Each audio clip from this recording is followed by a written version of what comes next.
Hi friends, I am CA Amrit Agnihotri, आपका taxation का faculty. आप लोगों ने डिमांड की सर पीजीबीपी का रिवीजन कराओ, तो मैं लेके आया हूं आपके लिए पीजीबीपी का रिवीजन। एक बात मैं आपको बताऊं, ये सिर्फ रिवीजन नहीं है, इसमें क्वेश्चंस भी कराऊंगा साथ साथ आपको, ताकि कॉन्सेप्ट समझ आया, साथ में क्वेश्चंस हो गए। दूसरी बात, आप मेरे स्टूडेंट हो या नहीं हो, आपने किसी से भी पढ़ा हो पीजीबीपी या आपने सेल्फ ही क्यों ना किया हो, आपको क्या करना है, मेरे लेक्चर्स पूरे देखने हैं। इन क्वेश्चंस का लिंक मैं इस वीडियो के डिस्क्रिप्शन में डाल दूंगा, आप उसको डाउनलोड करोगे। जिस नोट से, जिस बुक से, किसी चीज से आपने पढ़ा है ना, वहां से रिवाइज कर लेना चाहो तो, वरना जरूरत नहीं पड़ेगी। जितना मैं आपको बता रहा हूं वो करना, इन क्वेश्चंस को सॉल्व करना, और जैसे ही खत्म हो अपने इंस्टीट्यूट का स्कैनर उठा लेना और क्वेश्चन लगाने लग जाना। डाउट है, ये रहा मेरा नंबर, मुझे व्हाट्सएप करना, ये रहा मेरा मेल, मुझे मेल करना, मैं आपको रिप्लाई कर दूंगा। आपका पीजीबीपी अब मेरी हेडेक है दोस्तों। वन वो में नहीं होगा रिवीजन, कल तक खत्म हो जाएगा रिवीजन, क्योंकि मैं क्वेश्चंस भी करा रहा हूं, तो मैं चाहता हूं कि ऐसा ना हो कि खत्म हो गया। नहीं, क्वेश्चंस करेंगे, कॉन्सेप्ट करेंगे, फिर आगे बढ़ेंगे, बहुत डीप में नहीं जाएंगे, कल तक खत्म हो जाएगा। ठीक है, चलो बातें कम, स्टार्ट करते हैं विद पीजीबीपी। सेक्शन रेंज क्या है, किस सेक्शन से किस तक पढ़ना है, कहां तक पढ़ना है पीजीबीपी। सर हमको पता है सेक्शन नंबर 28 से लेके 44 तक चलता है पीजीबीपी। ठीक है जी, करना क्या है पीजीबीपी में, सुनो करना क्या है, माइंड बनाते हैं। Sir profit and loss account, balance sheet कौन बनाता है? सर अकाउंटेंट बनाता है। अकाउंटेंट बनाता है, ना चार्टर्ड अकाउंटेंट ना कॉस्ट अकाउंटेंट। कौन? Normal accountant. तो वो क्या देख के बनाता होगा? सर वो अपनी अकाउंटिंग पॉलिसी लगाता होगा, या हो सकता है कंपनीज एक्ट लग रहा हो, कंपनी है तो उसके अकॉर्डिंग बनाता हो। तो हम ये चैप्टर में क्या करेंगे, अब जो उसने बुक्स ऑफ अकाउंट्स, अपना profit and loss account accounts के बेस पे बनाया है, उसको हम लोग इनकम टैक्स के बेस के लिए मॉडिफाई करेंगे, मतलब कुछ एडजस्टमेंट्स करेंगे। जैसे क्या हो सकती हैं एडजस्टमेंट्स? उसने प्रॉफिट एंड लॉस अकाउंट में कोई खर्चा डेबिट कर दिया, पर इनकम टैक्स कहता है अरे नहीं बाबा, ये खर्चा तो इनकम टैक्स के अंदर अलाउड ही नहीं है, तूने अकाउंट्स बनाते हुए अकाउंटेंट ज्यादा खर्चे दिखा दिए। और अगर उसने ज्यादा खर्चे दिखा दिए मतलब उसका प्रॉफिट कम आया होगा। इनकम टैक्स वाले कहते हैं ना, हम इस खर्चे को नहीं मानते। तो अगर इनकम टैक्स वाले इस खर्चे को नहीं मानते तो वो क्या करेंगे, जो उसका कम प्रॉफिट था उसमें वो खर्चा ऐड बैक कर देंगे, इसे कहते हैं डिस अलाउ कर दिया। इस वजह से क्या हुआ, वो प्रॉफिट जो कम आ रहा था वो बढ़ गया। ऐसे ही क्या हो सकता है, कोई खर्चा आपका अकाउंटेंट डालना भूल गया, इनकम टैक्स एक्ट कहता है अरे बाबा ये खर्चा तो मिलना चाहिए था, ये भी तो लो। जैसे इनकम टैक्स ने वो खर्चा डाला, प्रॉफिट कम हो गए, कम प्रॉफिट पर टैक्स जाएगा। ऐसे ही इनकम हो सकती है, कोई इनकम उसने डाल दी प्रॉफिट एंड लॉस अकाउंट में, जैसे कि मान लो बैंक इंटरेस्ट। इनकम टैक्स वाले कहते हैं अरे बाबा बैंक इंटरेस्ट बिजनेस इनकम थोड़ी होती है, वो तो अदर सोर्सेज की इनकम है, तो पीजीबीपी से माइनस करो, अदर सोर्सेज में डाल देना। समझ आ रहा है क्या करना है हमको? तो आओ क्वेश्चन लेके चलता हूं, समझ आएगा। देखो, calculate the taxable profit from the following. Taxable profit मतलब पीजीबीपी का profit after the adjustments of income tax का प्रॉफिट। ये दे रखा है पीएनएल अकाउंट, जीपी आ रहा है 5 लाख, दो खर्चे हैं इसके अंदर, ए और बी, 3 लाख और 1,50,000। नेट प्रॉफिट आ रहा था 50,000। हमारे अकाउंटेंट ने बोला सर आपका प्रॉफिट है 50,000 का।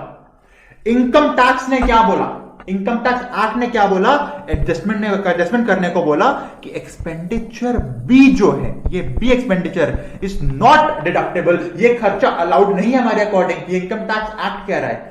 तो अगर कोई खर्चा प्रॉफिट एंड लॉस में है जिसकी वजह से प्रॉफिट निकल के आया 50,000, इस खर्चे को इनकम टैक्स कह रहा है नहीं, हम नहीं मानते इस खर्चे को, तो ऐड बैक कर देंगे, प्रॉफिट में ऐड बैक कर देंगे, डिस अलाउ कर देंगे। तो हमने क्या लिखा, हमने लिखा net profit as per the PNL account 50,000 का, इसमें एक्सपेंसेस डिस अलाउड हैं, पर जो कि डेबिट हो रखे थे पीएनएल में से ऐड बैक कर दिया। 1,50,000 में खर्चा था, ऐड बैक कर दिया, आपका टैक्सेबल प्रॉफिट आ गया 2 लाख। तो इनकम टैक्स के अकॉर्डिंग 2 लाख को टैक्स पे कर दो। आगे चलते हैं, अगला देखो, जीपी 5 लाख, एक्सपेंडिचर ए और बी दे रखे हैं, प्रॉफिट है 50,000 का। अब एडजस्टमेंट क्या बोलते हैं इनकम टैक्स की, सर एक कोई ना सी एक्सपेंडिचर भी है 30,000 का जो डिडक्टेबल है, मतलब ए और बी के अलावा एक और खर्चा था सी, वो भी माइनस होना चाहिए था, पर आपके अकाउंटेंट को नहीं पता था, उसने नहीं डाला पीएनएल अकाउंट में। जिसकी वजह से खर्चा नहीं डाला तो प्रॉफिट ज्यादा आ रहे हैं। अब क्या होगा, प्रॉफिट कम हो जाएंगे। 50,000 का प्रॉफिट था, एक्सपेंडिचर सी को माइनस कर दिया और किस हेडिंग में डाला, expenses allowed but not debited to PNL, यानी ऐसा खर्चा जो इनकम टैक्स में अलाउड था पर अकाउंटेंट ने पीएनएल में डेबिट नहीं किया, हमने माइनस कर दिया, टैक्सेबल प्रॉफिट हमारा कम निकल के आ गया, इस पे टैक्स पे कर देंगे। आगे चलते हैं। अगला जीपी गिवन है 10 लाख का, एक्सपेंडिचर ए बी गिवन है, नेट प्रॉफिट आ रहा है 3 लाख रुपीस का। अब एडजस्टमेंट ने क्या बोला, एक कोई 3 लाख रुपीस की सेल थी जो रिकॉर्ड करना भूल गया आपका अकाउंटेंट। अब आप बताओ, सेल अगर रिकॉर्ड नहीं है तो प्रॉफिट ज्यादा आए होंगे या कम आए होंगे? सर सेल हमारी इनकम होती है, यानी हमारे अकाउंटेंट ने कम इनकम दिखा रखी है तो प्रॉफिट भी कम आए हैं, तो अब इस सेल को क्या करेंगे, अपने प्रॉफिट में जोड़ देंगे। नेट प्रॉफिट 3 लाख का, इनकम जो कि टैक्सेबल थी पर पीएनएल में क्रेडिट नहीं थी 3 लाख रुपीस की, वो ले आए तो प्रॉफिट आ गया 6 लाख रुपीस का। समझ आ रहा है बेसिक? आगे अगला GP 5 lakh, expenditure A B दे रखे हैं, प्रॉफिट आ रहा है 1,50,000 का, सेम है, 2 लाख की सेल रिकॉर्ड नहीं है, आप कर लोगे अपने अकॉर्डिंग। ठीक है, आगे चलते हैं। अगला हाँ देखो, जीपी 5 लाख का है, interest on fixed deposits 1 lakh rupees के हैं। ठीक है, एक्सपेंडिचर ए बी गिवन है, नेट प्रॉफिट गिवन है, निकालने को क्या बोला है? अभी तक देखो क्या बोल रहा था, टैक्सेबल प्रॉफिट निकालो, अब कह रहा है टैक्सेबल इनकम निकालो। ये फर्क ध्यान रखना दोस्तों, जब टैक्सेबल प्रॉफिट बोल रहा है उसका मतलब है जितना आपका पीजीपीपी निकल के आएगा वो चाहिए। टैक्सेबल इनकम बोल रहा है मतलब पांचों हेड्स की इनकम, ग्रॉस टोटल इनकम निकालो, उसमें से 80C से 80U की डिडक्शंस माइनस करो, फिर जो बचेगी इनकम वो मांगी गई है। यानी यहां पे क्या मांगा है, टैक्सेबल इनकम। यानी अब आपके प्रॉफिट एंड लॉस अकाउंट में किसी भी हेड की इनकम दे रखी हो, हमको सबको टोटल लगा के ग्रॉस टोटल इनकम बनाना है, फिर कोई डिडक्शन अगर होती है उसको माइनस करके जो टोटल टैक्सेबल इनकम आएगी, टोटल इनकम आएगी, वो मांगी गई है। आओ करते हैं जीपी 5 लाख। अच्छा हाँ, एमसीक्यू अगर एग्जाम में आता है तो क्या करोगे आप लोग, पढ़ लेना। टैक्सेबल प्रॉफिट मांगा है तो खाली पीजीबीपी का आंसर ये निकाल के छोड़ देंगे। टैक्सेबल इनकम मांगी है तो पूरा जो नेट आंसर आएगा वो देना होगा। गलती करके मत आ जाना, पता लगे क्वेश्चन ने मांगा है टैक्सेबल प्रॉफिट, आप टैक्सेबल इनकम निकाल के आ रहे हो, ये गलती नहीं करेंगे। आओ जीपी 5 लाख, एफडी का इंटरेस्ट 1 लाख, 2 खर्चे दे रखे हैं, ठीक, कोई एडजस्टमेंट नहीं है, पर हिडन एडजस्टमेंट है। क्या सर, एफडी का जो इंटरेस्ट होता है ये अदर सोर्सेज की इनकम होता है, ये पीजीबीपी की इनकम नहीं है। अकाउंटेंट भोला इंसान है, उसने कहां पढ़ा इनकम टैक्स एक्ट, उससे तो लगा जो पैसे मिले हैं वो मेरी इनकम है, पर हमें तो पता है, हम तो इनकम टैक्स एक्ट पढ़ चुके हैं, हम तो प्रोफेशनल्स हैं। एफडी का इंटरेस्ट अदर सोर्सेज की इनकम है तो पीजीबीपी से बाहर करो, अदर सोर्सेज में ऐड करो। तो अगर ये इनकम अकाउंटेंट ने प्रॉफिट एंड लॉस में दिखाई तो इस इनकम की वजह से उसने ज्यादा प्रॉफिट दिखाया, हमें प्रॉफिट कम कर देंगे। हमने लिखा नेट प्रॉफिट 1,50,000 का less income taxable under other heads, यानी ये इनकम जो किसी और हेड ऑफ इनकम में टैक्सेबल है but credited to PNL. 1 lakh की इनकम माइनस कर दिया, टैक्सेबल प्रॉफिट आ गया 50,000 का। ये मैं आपसे कह रहा था, अगर एमसीक्यू में मांगा है टैक्सेबल प्रॉफिट तो यहां पे आके रुक जाना, आगे करने मत सॉल्व। पर हमने क्वेश्चन ने क्या बोला है, टैक्सेबल इनकम निकाल के दो, तो आगे चलते हैं। अब लिखेंगे calculation of total income. PGBP कितना निकल के आ गया, 50,000। इनकम फ्रॉम अदर सोर्सेज कितनी है सर, 1 लाख का एफडी का इंटरेस्ट, और किसी हेड की इनकम तो नहीं है, ना सैलरी है ना कैपिटल गेन गिवन है, तो ये बन गई मेरी ग्रॉस टोटल इनकम कितनी, 1,50,000 की। ठीक है, डिडक्शंस अंडर 80C से 80U,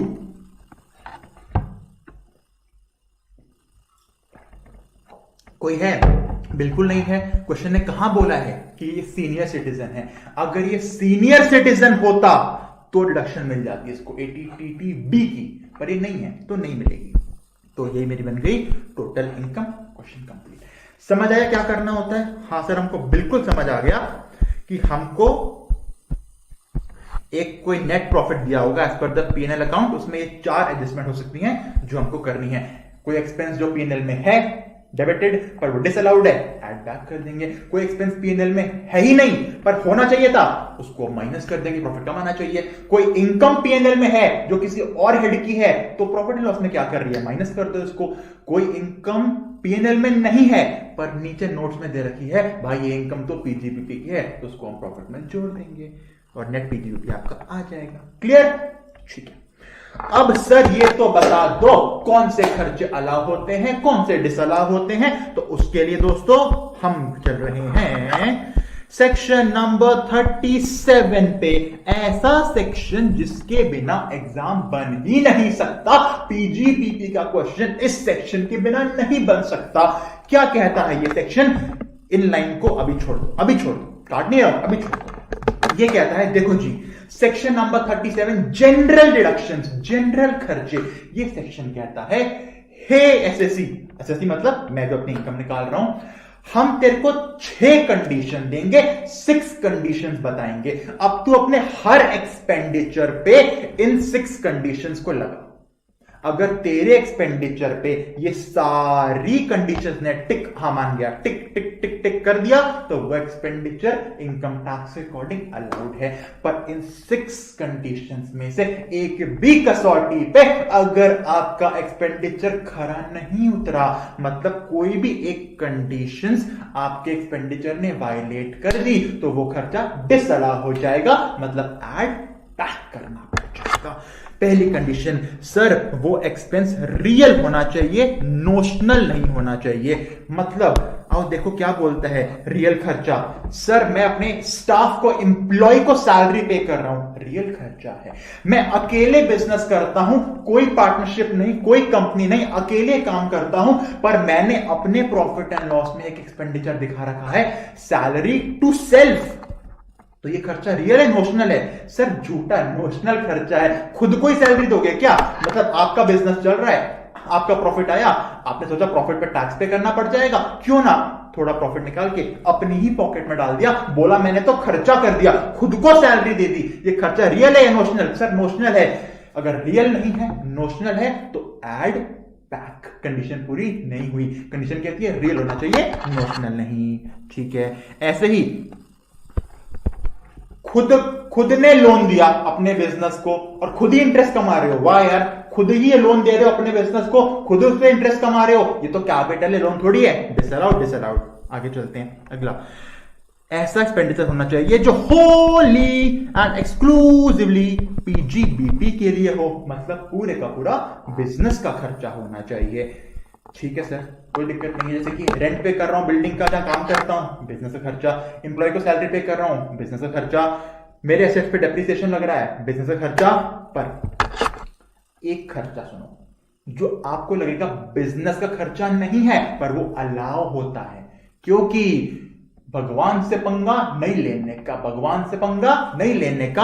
अगर आपके ऑफिस में कोई मंदिर है, छोटा सा आपने मंदिर बना रखा है, हर ऑफिस में होता है, उसमें आपने भगवान जी की मूर्ति लाई, अगरबत्ती वगैरह लेके आए, उस पर कुछ खर्चा हुआ, वो आपने अपने प्रॉफिट एंड लॉस अकाउंट में डाल दिया, चाहे वो बिजनेस से लिंक नहीं है, पर ये खर्चा अलाउड है। क्यों? भगवान से पंगा नहीं लेने का।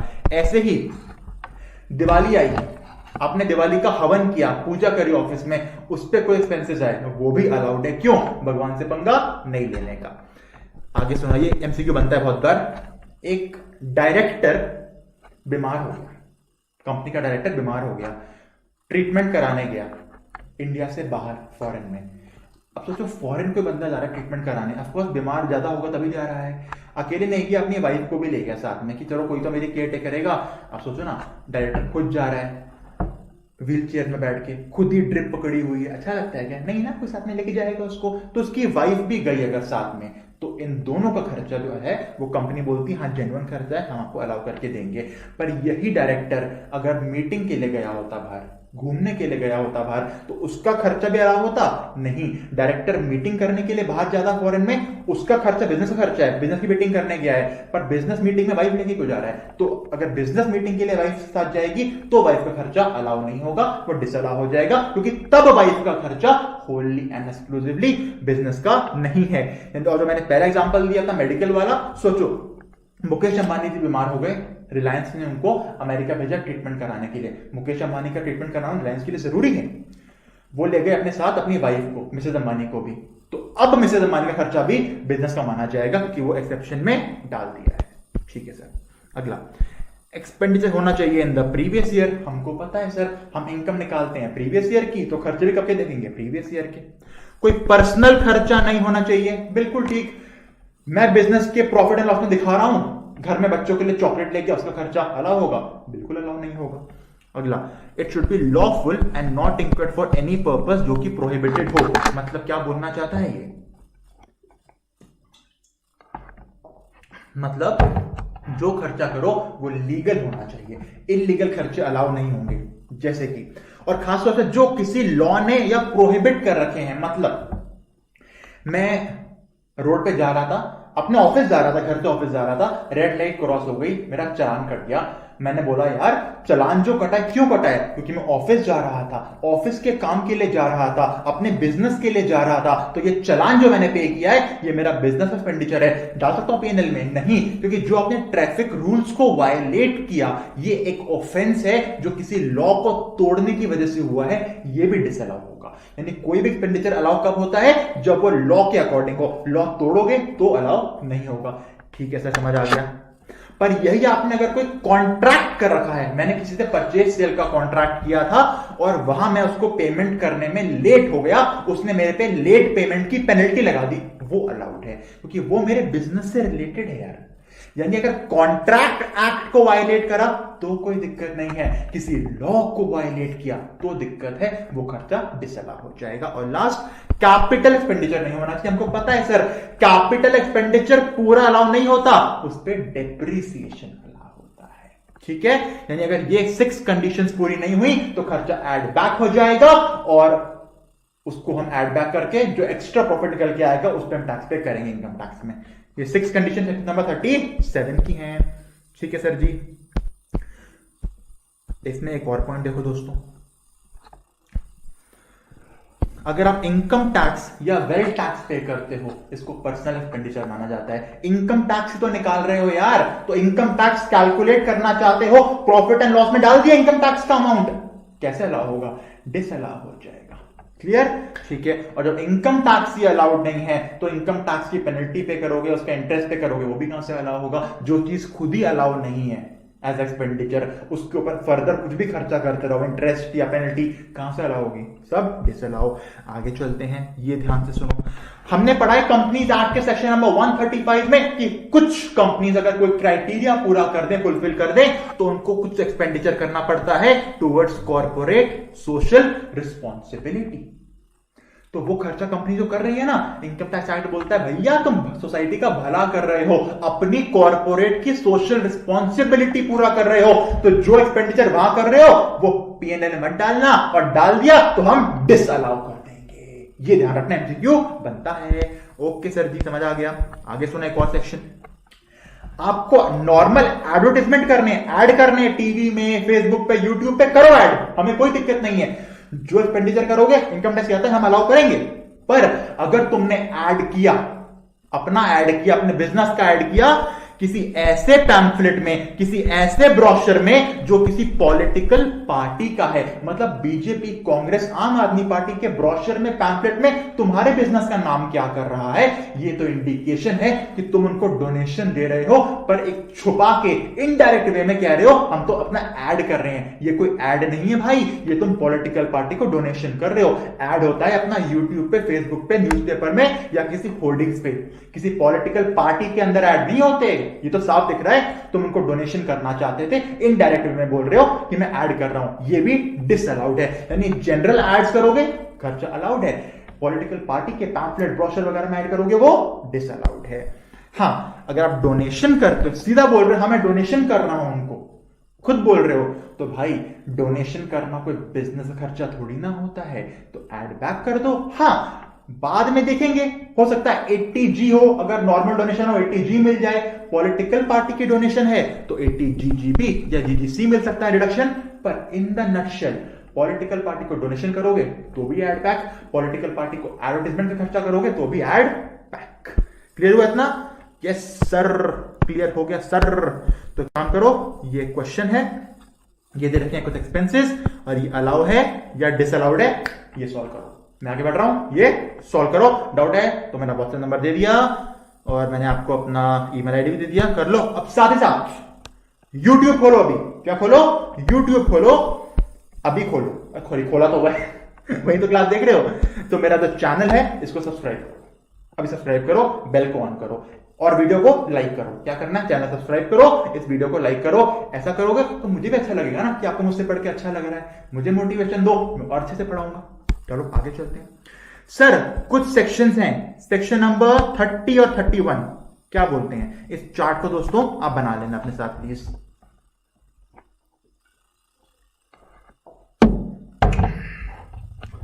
सेक्शन 30 बात करता है बिल्डिंग की, 31 बात करता है प्लांट एंड मशीनरी की। ये सेक्शन बोलता है बिल्डिंग हो या प्लांट एंड मशीनरी हो, इनके ऊपर कौन से एक्सपेंडिचर करोगे जो इनकम टैक्स अलाउ करेगा। देखो सर, खर्चे कर सकता है या तो एक्सपेंसिव बाय ओनर, जो ओनर है बिल्डिंग का या प्लांट एंड मशीनरी का, वो खर्चे कर सकता है। एक ओनर क्या कर सकता है सर, वो रेवेन्यू एक्सपेंडिचर कर सकता है अपनी बिल्डिंग के ऊपर, थोड़ा बहुत कंस्ट्रक्शन करा दी, बड़ी कंस्ट्रक्शन नहीं, छोटी रिपेयर, कंस्ट्रक्शन गलत बोल दिया, रिपेयर्स करा दिए, प्लांट एंड मशीनरी की सर्विसिंग करा दी।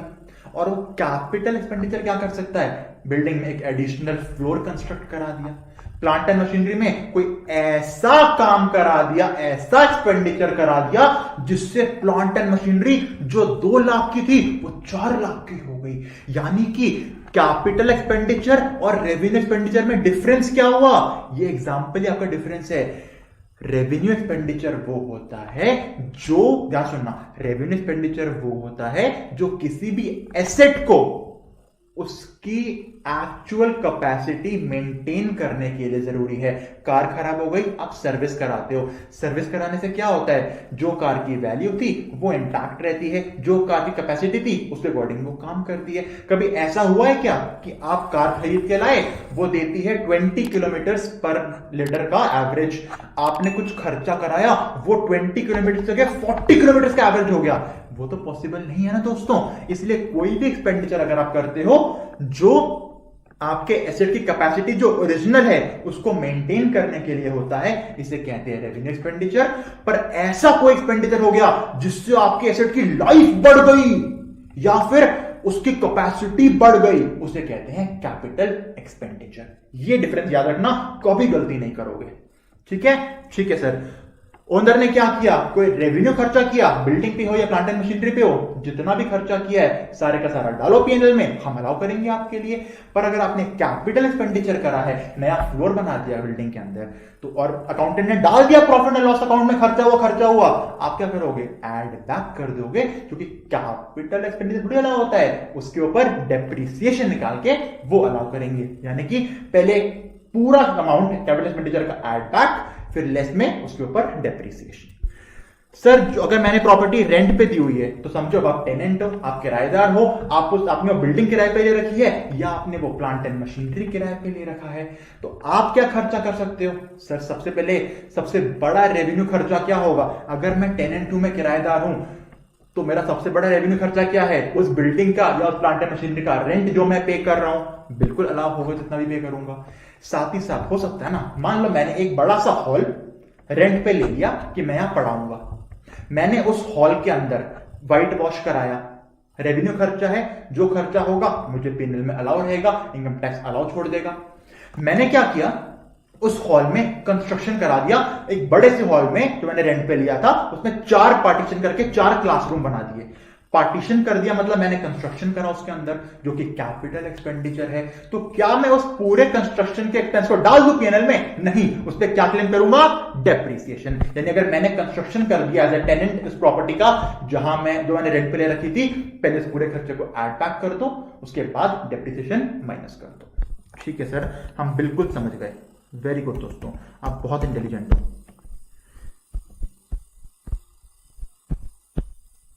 आओ क्वेश्चन देखते हैं। पहले एक कह रहा है टैक्सेबल इनकम निकालो 5 की मिला के, जीपी गिवन है, सेविंग्स एंड इंटरेस्ट। अच्छा मैं क्वेश्चन सॉल्व नहीं कराऊंगा, हर पॉइंट का आंसर दे दूंगा, नीचे आंसर दिया है, खुद सॉल्व करना, ठीक है। जीपी गिवन है 19,50,000, कोई दिक्कत नहीं है। इंटरेस्ट ऑन सेविंग्स बैंक, क्या करोगे सर, ये अदर सोर्स का इंटरेस्ट है, यहां से माइनस करो पीजीपी से और अदर सोर्स की इनकम में ऐड कर देंगे, यानी ग्रॉस टोटल इनकम निकालते हुए ऐड कर देंगे। पर याद रखना ये सेविंग्स बैंक का इंटरेस्ट है, इसके ऊपर डिडक्शन मिलेगी 80 टीटीए की 10,000 रुपीज की। तो जब जीटीआई से टोटल इनकम में जाओगे तो ये भी माइनस करनी पड़ेगी। ऑफिस एक्सपेंसेस कोई दिक्कत नहीं, अलाउ है। सैलरी स्टाफ को दी, अलाउड है, कोई दिक्कत नहीं है। पर क्या बोला, स्टाफ को जो 1,20,000 की सैलरी दे रखी है, जो 1,20,000 डेबिट करके पीएनएल में, उसमें सैलरी पे टू सेल्फ है, खुद को 25,000 की सैलरी दे रखी है, ये थोड़ी ना अलाउड है। यानी एक एक्सपेंस पता लग गया जो डिसअलाउ होगा, कौन सा, 25,000 का, क्योंकि रियल एक्सपेंस नहीं है, ये नोशनल एक्सपेंस है। ठीक है सर, यार रेंट दे रखा है 90,000 रुपीज का और इनकम साइड में दे रखा है, मतलब मुझे रेंट मिला है, इनकम साइड में तो मिला है। और क्या बोला है, इसका एक हाउस है जो लेट आउट है ड्यूरिंग द प्रीवियस ईयर, यानी कि ये 90,000 रुपीज इसको अपने घर का रेंट मिला है जो इसने किराए पे चढ़ा रखा था। और हमको पता है रेंट अगर घर को किराए पे चढ़ा के मिलता है, ये हाउस प्रॉपर्टी का इंटरेस्ट होता है और ये इनकम हाउस प्रॉपर्टी की इनकम में जाएगी। तो इस 90,000 को भी पीएनएल से माइनस करो और जब जीटीआई निकालेंगे हाउस प्रॉपर्टी में ऐड कर देंगे। यहां से पता लग गया म्युनिसिपल टैक्सेस पे करे हैं sir, municipal taxes house property की इनकम निकालते हुए यूज होते हैं, यानी इस खर्चे को भी ऐड बैक करेंगे और हाउस प्रॉपर्टी इनकम निकालते हुए सॉल्व कर देंगे। ठीक है सर, आगे चलते हैं। गिफ्ट टू वाइफ, वाइफ को गिफ्ट दिया, पीएनएल में डाल रखा है, personal expense add back. Audit fees कोई दिक्कत नहीं है। हाउस होल्ड एक्सपेंसेस, घर के खर्चे यहां क्या कर रहे हैं, ऐड बैक। पेनल्टी पे करी, सर नहीं बताया पेनल्टी कौन सी है, कॉन्ट्रैक्ट एक्ट की है या किसी लॉ की है, नहीं बताया तो सुनो, अजम्पशन हमेशा किसी लॉ की पेनल्टी है, ऐड बैक। ठीक है, आगे चलते हैं। सेल ऑफ 48,500 रिकॉर्ड नहीं करी, अरे सेल रिकॉर्ड नहीं करी, इनकम है, चलो ऐड करो, इनकम को ऐड करो, प्रॉफिट में ऐड करनी पड़ेगी, इनकम है आपकी। अगला, general expenses include life insurance premium, अरे बाबा लाइफ इंश्योरेंस, अपना या किसी का लाइफ का इंश्योरेंस का प्रीमियम पे किया है, तो ये बिजनेस खर्चा कहां से हो गया, बिजनेस के अंदर फायर इंश्योरेंस कराओ, जनरल इंश्योरेंस कराओ तो बिजनेस खर्चा होगा, लाइफ इंश्योरेंस तो अपनी लाइफ करा रहे हो, ऐड बैक करो, अलाउड नहीं है। आगे, उसने 22,000 रुपीज का खर्चा किया for the treatment of disabled dependent wife. अच्छा, वाइफ जिसकी डिपेंडेंट है, डिसेबल्ड है, उसका खर्चा किया, did not debit in the expenditure, मतलब 22,000 का खर्चा किया पर नहीं है पीएनएल में। अच्छी बात है, नहीं है पीएनएल में, अलाउ भी नहीं होता, वाइफ खर्चा पर्सनल है, पीएनएल में होता हम ऐड बैक कर देते, है ही नहीं तो इग्नोर कर दो। पर जब ग्रॉस टोटल इनकम से टैक्सेबल इनकम पे जाओगे तो माइनस कर देना, 80 डीडी का डिडक्शन मिलता है। कितना मिलता है वो सॉल्व करो, पता लग जाएगा आपको, या जब पढ़ेंगे डिडक्शन करेंगे रिवीजन तब बताऊंगा। आंसर दे रखा है। फिर ध्यान रखना, क्वेश्चन है टैक्सेबल इनकम मांगी थी, इसलिए पूरा सॉल्व कर रहे हैं, टैक्सेबल प्रॉफिट मांगा होता तो यहां पे आके रुक जाते। ठीक है, नोट्स में है, आप सॉल्व कर लेना। ठीक है जी, ठीक है सर जी, कोई दिक्कत नहीं है, हम सॉल्व कर लेंगे, पूरा दे रखा है मैंने आपको। चलो अभी करा सेक्शन 30-31, ये क्वेश्चन पढ़ो, कहता है एक्सपेंडिचर इंकर्ड इन रिप्लेसिंग पेट्रोल इंजन इन जीप डीजल इंजन, मतलब एक जीप के अंदर पेट्रोल का इंजन लगा हुआ था, वो खराब हो गया, तो एसएससी ने क्या किया, पेट्रोल इंजन को हटा के डीजल का इंजन डाल दिया, पेट्रोल इंजन को डाल के डीजल का इंजन डाल दिया। ठीक है, क्यों डाला, क्योंकि जो ओल्ड एंड डिफेक्टिव था, जो खराब था, वो चेंज कर दिया। अब देखो, खराब को चेंज करके अच्छा बना रहे हो, रेवेन्यू खर्चा है। मैंने बताया कैपिटल खर्चा कब मानोगे, जब क्वेश्चन आपको बोले कि एसेट की लाइफ बढ़ गई, जितनी नॉर्मल लाइफ थी ज्यादा हो गई या कैपेसिटी ज्यादा हो गई। वो कहां बोला है, ये सिर्फ ना बोला है खराब पार्ट था लगा के ठीक कर दिया, तो ये रेवेन्यू है। कैपिटल कब होगा, जब क्वेश्चन बोलेगा उसकी लाइफ बढ़ गई, नॉर्मल लाइफ से ज्यादा हो गई या उसकी कैपेसिटी बढ़ गई, या तो कुछ भी नहीं हुआ, खराब को ठीक किया, रेवेन्यू खर्चा। ऐसे ही अगला, कोई रेस्टोरेंट का बिजनेस कर रहा था, उसने डेकोरेशन बदल दी अपनी, बस रेवेन्यू खर्चा। डेकोरेशन बढ़ने से लाइफ थोड़ी बढ़ गई। ठीक है सर, इतना क्लियर हुआ। ठीक है, चलो आगे चलते हैं, इस क्वेश्चन को पहले सॉल्व करना। ठीक है दोस्तों, आगे चलते हैं, और चैनल सब्सक्राइब करो, वीडियो को लाइक करो और दोस्तों को शेयर करो। चलो नेक्स्ट सेक्शन हम चलेंगे, नेक्स्ट सेक्शन के ऊपर जो कि सेक्शन नंबर 40, बहुत इंपॉर्टेंट। चलो आगे चलते हैं, सेक्शन 40 पे चलते हैं। सेक्शन 40 कहता है आने वाले खर्चे हम अलाउ नहीं करेंगे। कब अलाउ नहीं करेंगे, जब वो इन कंडीशंस को वायलेट कर देंगे। मतलब सेक्शन 40 ने कुछ कंडीशंस बताई हैं, बोला है कंडीशन पूरी, खर्चा अलाउ, कोई दिक्कत नहीं है, पढ़ा पीएनएल में रहने दो। खर्चा कब डिसअलाउ होगा, अगर आने वाली कंडीशन वायलेट कर दोगे। अब section 40 capital A, income tax में फर्क पड़ेगा, लॉ में फर्क पड़ता है, छोटा लिख के मत आ जाना, बड़ा ए। 40A ब्रैकेट में 2 ये कहता है रिलेटिव्स को पेमेंट कर रहे हो, करो, कोई दिक्कत नहीं है। अगर मैं बिजनेस करता हूं, मान लो मैं पेन मैन्युफैक्चर का मेरा बिजनेस है, मेरे भाई क्या करता है, मेरा भाई पेन की रिफिल मैन्युफैक्चर करता है, तो क्या मैं भाई से रिफिल नहीं खरीद सकता? उसके बिजनेस से खरीद सकते हो सर, अगर उससे रिफिल खरीदूंगा तो पेमेंट कर सकता हूं। मतलब रिलेटिव्स को पेमेंट करना कोई गलत काम नहीं, गुनाह नहीं है, वो खर्चा अलग होता है। पर दिक्कत क्या है? दिक्कत ये है कि अगर मेरे ही घर में बिजनेस चल रहा है या मेरा कोई रिलेटिव कोई काम कर रहा है और मैं अपने P&L में दिखा दूं एक्सेस करके पेमेंट करी है 10,000, दिखा दूं 20,000, इससे क्या होगा? मेरे खर्चे इन्फ्लेट हो जाएंगे, मेरा प्रॉफिट कम हो जाएगा। तो यहां इनकम टैक्स ने बोला है पेमेंट करो रिलेटिव को, कोई दिक्कत नहीं, करो पेमेंट टू रिलेटिव। पर अगर कोई पेमेंट 30,000 होनी चाहिए थी, आपने 45,000 कर दी, तो कितनी एक्सेस कर दी? 15,000, वो डिसअलाउ हो जाएगी। क्लियर? ठीक है सर, समझ आ गया। यानी कि रिलेटिव को पेमेंट कर सकते हैं, पर एक्सेस करेंगे तो डिसअलाउ हो जाएगा। पर नो डिसअलाउंस अगर पेमेंट आपने करी है at ALP, arms length price. कई बार क्या होता है, आपने 30,000 की बजाय 40,000 पे कर दिए, पर वो 40,000 इनकम टैक्स के अकॉर्डिंग आर्म्स लेंथ प्राइस पे है। आर्म्स लेंथ प्राइस इतना समझ लो कि इनकम टैक्स के अकॉर्डिंग जेन्युइन प्राइस। तो अगर नॉर्मली एक्सेस पेमेंट करी, जितना एक्सेस किया होगा वो डिसअलाउ होगा। पर अगर आर्म्स लेंथ प्राइस पे करिए तो कोई दिक्कत नहीं है, वो अलाउ रहेगा। ठीक है सर जी, अलाउ रहेगा मतलब P&L में पड़ा है, पड़े रहने दो, हमें कोई दिक्कत नहीं है। ठीक है सर, समझ आ गया सर, आगे चलते हैं sir.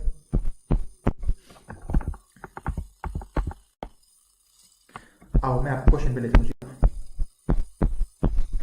Mister Sahil paid 85,000 rupees as salary to wife Sonam. Wife को सैलरी पे करा, कोई दिक्कत नहीं है, क्या पता काम करती हो। कितनी पे करी? 85,000, जो एक्सेस में है बाय 35,000, यानी नॉर्मली उस जॉब के लिए सैलरी होती 35,000 कम, इसमें कितनी सैलरी पे करी एक्स्ट्रा? 35,000। कितना डिसअलाउ करूं?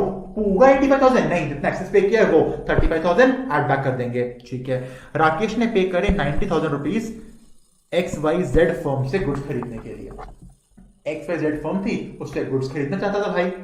जिस फर्म में राकेश के भाई की 30% की पार्टनरशिप है, और ये हमको पता है दोस्तों, हम रिविजन कर रहे हैं कि अगर मेरी या मेरे किसी रिलेटिव की किसी भी कंपनी में या किसी भी फर्म में 20% या ज्यादा का स्टेक होता है, तो वो कंपनी और वो फर्म मेरी रिलेटिव कहलाई जाती है। और यहां पे कितना है? 30%, यानी वो फर्म क्या है? मेरी रिलेटिव है। कितनी पेमेंट करी? 90,000 की। नॉर्मली कितना करता अगर वो गुड्स कहीं और से खरीदता? 50,000। कितना ज्यादा दिया? 40,000। कितना डिसअलाउ? एक्स्ट्रा वाला 40,000 डिसअलाउ। ठीक है। अगला, मिस्टर कमल ने 1 लाख रुपीज पे करे फॉर परचेज ऑफ गुड्स, और ये 1 लाख रुपीज ALP है, आर्म्स लेंथ प्राइस पे है। और अगर कोई भी पेमेंट आर्म्स लेंथ प्राइस पे है तो आगे पढ़ो ही मत, सीधा अलाउ हो जाएगा, क्योंकि आर्म्स लेंथ प्राइस को क्या माना इनकम टैक्स एक्ट ने? Genuine price. ठीक है। रिलेटिव्स क्या होते हैं दोस्तों? ये डेफिनेशन है, आप इनको पढ़ना। ठीक है सर, ये था आपका सेक्शन 40A सबसेक्शन 2। याद करने की टेक्निक सुनो अब सर। 40A सबसेक्शन 2 कहता है पेमेंट टू रिलेटिव्स, यानी कि कैसे करोगे? सेक्शन 40A सबसेक्शन 2, हम दो हमारे दो दोनों रिलेटिव्स, हम दो हमारे दो दोनों रिलेटिव्स, दो मतलब 2। 40A सबसेक्शन 2, हम दो हमारे दो दोनों रिलेटिव्स। अब चलते हैं अगले सेक्शन के ऊपर, बहुत इंपॉर्टेंट सेक्शन दोस्तों, very very important. 40A subsection 3, ये क्या बोलता है सुनो। ये सेक्शन कहता है आपको कोई खर्चा करना है, रिलेटिव हो कोई हो, किसी को भी कोई खर्चा करना है, करो, हमें दिक्कत नहीं है। कैश में करना है, कैश में करो, हमें कोई दिक्कत नहीं है। पर गवर्नमेंट कहती है कैश पेमेंट्स को डिस्करेज करो यार, इलेक्ट्रॉनिक पेमेंट्स के ऊपर जाओ। तो ये पेमेंट कैश, ये सेक्शन कैश पेमेंट्स को डीमोटिवेट करने के लिए, डिस्करेज करने के लिए बना है। ये सेक्शन कहता है अच्छा कैश में पेमेंट करना चाहते हो कर दो, कोई दिक्कत नहीं है, पर एक कंडीशन है। कंडीशन क्या है सुनो, अगर आपने पेमेंट करी कैश में इन एक्सेस ऑफ 10,000, मतलब 10,000 रुपीज तक की पेमेंट कर रहे हो, 100 रुपए की, 500 की, 4,000 की, 8,000 की, 9,000 की, 10,000 की पेमेंट ही क्यों ना कर रहे हो कैश में, अलाउड है। दिक्कत कब है? जब पेमेंट 10,000 से एक्सेस की है, 10,500, 11,000, 12,000, 15,000, 2 लाख, 3 लाख ऐसी पेमेंट कर रहे हो कैश में, तो कंडीशन क्या बोलती है? आप 10,000 से एक्सेस पेमेंट कर रहे हो to a single person in a day for single bill. दोबारा सुनो क्या बोला, पेमेंट करी in excess of 10,000 to a single person in a single day for a single bill. एक इंसान को एक दिन में एक बिल के लिए, बोलो मेरे साथ भी याद होगा, टू अ सिंगल पर्सन, एक इंसान को, इन अ सिंगल डे, एक दिन में, फॉर सिंगल बिल, एक बिल के लिए। एक इंसान को एक बिल के लिए एक दिन में 10,000 से ऊपर पे करोगे तो डिसअलाउ होगा। मतलब मैंने कुछ गुड्स खरीदे जो कि थे 15,000 रुपए के राम से। राम आया, गुड्स मुझे दिए, राम आया एक पर्सन, एक दिन गुड्स देने आया, मैंने उसको पेमेंट कर दी 15,000 की कैश में। पेमेंट किसको करी? राम को, सिंगल पर्सन। कब करी? एक दिन में, सिंगल डे। एक ही बार खरीदा था, एक ही बिल के लिए 15,000 दे दिए, पूरा 15,000 डिसअलाउ। 48(2) में क्या था? एक्सेस अमाउंट डिसअलाउ था। यहां पे पूरा अमाउंट डिसअलाउ हो जाएगा, जितना पे करा पूरा डिसअलाउ हो जाएगा अगर कंडीशन वायलेट कर दिया आपने तो। सर सिंगल बिल का मतलब क्या? सुनो, अब मैं राम से 2 अलग परचेज करके आया। एक परचेज करी मैंने 15 जनवरी को 8,000 की, दूसरी परचेज करी मैंने 20 जनवरी को फिर से 8,000 की, यानी 2 अलग अलग डेट्स पे 8,000 की पेमेंट करी। टोटल एक ही बंदा है राम, मैं उससे 16,000 की पेमेंट का एक्सपेंडिचर कर चुका हूं। वो एक बार पैसे लेने आया मेरे पास, मान लो मैंने उसको एकदम से 16,000 रुपीज दे दिए। 2 अलग अलग बिल्स की पेमेंट अगर मैं एक साथ भी कर दूं, यानी कि सिंगल पर्सन को पेमेंट कर रहा हूं, सिंगल डे में पेमेंट कर रहा हूं, 10,000 से ऊपर की है, पर ये सिंगल बिल है, अलग बिल है? सर अलग बिल है, 8,000 का अलग बिल था, 8,000 का अलग बिल था, तो ये कंडीशन वायलेट नहीं हुई, खर्चा अलाउड है। कंडीशन वायलेट कब होगी? वायलेट तब होगी अगर single person, single day, single bill तीनों हो जाएंगे और 10,000 से ऊपर होगी तो होगा। समझ आया? क्वेश्चन लेके जाता हूं और समझ आएगा। अच्छा सर कैश नहीं कर सकते तो क्या करें? चेक दो। सर कोई भी चेक चलेगा? नहीं, सिर्फ अकाउंट पे ही चेक चलेगा। अगर आपने क्रॉस चेक दे दिया या आपने बियरर चेक दे दिया, इसको गवर्नमेंट कैश ही मानती है, ये बात ध्यान रखना। ठीक है सर, क्रेडिट कार्ड से पे करो, पेटीएम करो, गूगल पे करो, जो करना नेट बैंकिंग करो, सब अलाउड है। कैश में 10,000 की लिमिट है। यही पेमेंट अगर आप सबको पेमेंट करो, गुड्स की करो, किसी भी चीज की पेमेंट करो, लिमिट क्या है? 10,000। पर अगर आप किसी GTA, goods transport agency, truck वालों को पेमेंट करते हो तो उनके लिए लिमिट बढ़ाकर 10,000 की बजाय 35,000 की कर दी है। अब क्वेश्चन दिखाता हूं और क्लियर होगा आपको। कंडीशन याद रखना, एक्सेस पेमेंट कब देखनी है 10,000 से ऊपर? To a single person, single day, single day. 12 देखते हैं। मिस्टर ए को 10,000 कैश में दिया, 10,000 क्रॉस ही नहीं हुआ, क्यों जाना कंडीशन के ऊपर? अलाउड। मिस्टर बी को 8,000 दिए, कंडीशन वैलिड ही नहीं हुई, 10,000 से ऊपर होगा तो आगे जाएंगे, अलाउड। मिस्टर सी को कैश में 18,000 रुपीज दिए, कहीं बोला है कि एक बिल की जगह 2 बिल की पेमेंट है? नहीं बोला, तो क्या मानोगे? एक ही बिल की पेमेंट होगी। मिस्टर सी एक इंसान को एक दिन में 18,000 की पेमेंट कर दी, यानी single person, single day, single bill, पूरा 18,000 डिस अलाउड, एड बैक कर देंगे। क्लियर? आगे मिस्टर ए को, एक इंसान को पेमेंट कर रहा हूं 1 अप्रैल को 9,000 की, कोई दिक्कत नहीं है। 2 अप्रैल को 10,000, कोई दिक्कत नहीं है। 3 अप्रैल को 15,000। तो देखो जो 1 अप्रैल और 2 अप्रैल को पेमेंट करी वो तो लिमिट के अंदर ही थी। ए को एक दिन में 10,000 तक की पेमेंट करी, कोई दिक्कत नहीं है, यानी ये दोनों अलाउ हो गए, ये थर्ड वाला पूरे का पूरा डिसअलाउ हो गया। ठीक है, अगला 40,000 पे करे मिस्टर एक्स को, कैसे? नहीं बोला कब पे करे, तो मानेंगे एक ही दिन पे हुए होंगे। 15,000 पे करे बेरर चेक से, तो मैंने बोला cash includes cross cheque and bearer cheque, मतलब बेरर चेक क्या माना जाएगा? कैश। कैश में 15,000 की पेमेंट कर दी, डिसअलाउ हो जाएगी, एड बैक करेंगे। और उसी दिन 25,000 पे करे अकाउंट पे चेक से, ये तो अलाउड है, गवर्नमेंट ने कैश पेमेंट बना कर दी तो अलाउड है, ये पूरा अलाउड रहेगा। अगला 18,000 रुपीज मिस्टर राम को पे करे 5 अगस्त 19 को, एक दिन में एक इंसान को 18,000 पे करे, पर 2 अलग अलग बिल्स के लिए, तो दोनों अलाउड हैं। समझ आ गया? ठीक है। आगे चलते हैं।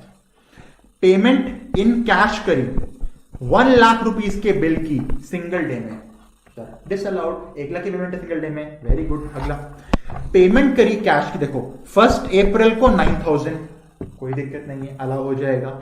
1 जनवरी को 81,000, तो ये डिसअलाउ हो जाएगा, 10,000 क्रॉस कर गया, ठीक है।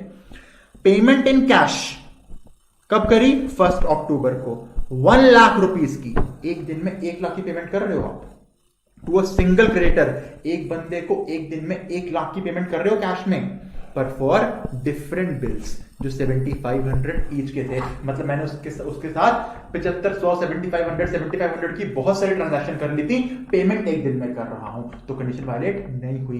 कंडीशन क्या बोलती है? एक बिल के लिए 10,000 से ऊपर नहीं दे सकते, ये तो अलग अलग बिल है। और क्या किसी भी बिल का अमाउंट 10,000 क्रॉस कर रहा है? नहीं, तो पेमेंट अलाउड है। हाँ, इसमें से एक भी बिल ऐसा होता जो 10,000 क्रॉस कर जाता और उसकी पेमेंट मैंने एक दिन में कर दी होती, तो वो वाला बिल डिसअलाउ हो जाता, ठीक है। पेमेंट करी 32,500 की कैश में to a transport agency. Sir GTA goods transport agency के लिए लिमिट 10,000 नहीं है, 35,000 है, ये अलाउ हो जाएगा, बिल्कुल ठीक। 35,000 की ऑडिट फीस की पेमेंट थी, मैंने क्रॉस चेक के थ्रू पे कर दी। Cross cheque equal to cash माना जाता है। एक दिन में ऑडिट फीस की पेमेंट 10,000 से ऊपर कर दी, क्रॉस चेक बोलो कैश बोलो एक ही बात है, 35,000 पूरा डिसअलाउ। नीचे दे रखा है आंसर, ठीक है। अगला, परचेज किया मैंने स्क्रैप परचेज किया 60,000 रुपीज का 26 दिसंबर को, ठीक है।